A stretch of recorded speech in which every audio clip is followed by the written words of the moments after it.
Hey everyone, today we've got a really easy, filling and most important, gorgeous dish for you. We're making a slow cooked creamy rice pudding. If you don't have a slow cooker, don't worry because I'll include some extra information later on in the video on how you can make this in a saucepan. Okay everyone, let's get started. We're going to start by greasing the slow cooker with some butter. Butter is also an ingredient in the rice pudding, so we can leave that in there. Okay, let's talk rice. I'm using a pudding rice. If you can't get this, then you can use a long grain white rice, basmati, risotto or even arborio rice will do too. Add the sugar, vanilla extract, cinnamon, cream and full fat milk. If you don't have cream, substitute it for the same amount of milk. Give everything a good stir.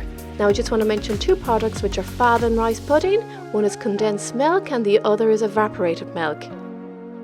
If you decide to use one of these, then reduce the milk by the amount you're adding. You can stir it a few times while it's cooking to stop the pudding sticking. This will need 4 hours on high. When it's done, give it a good stir. This is gorgeous either hot or cold.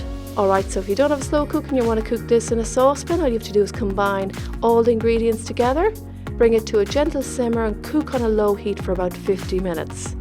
And it should thicken. Keep a close eye on it and stir it occasionally so it doesn't stick. And that's how easy it is. Serve with jam, stewed apple, and my son loves it with a little Nutella. This is a fantastic dish to make as it's delicious, filling and really cheap. And that's what we want at the moment. Hope you try out this creamy rice pudding video. Thanks for watching. Happy baking everyone. Enjoy!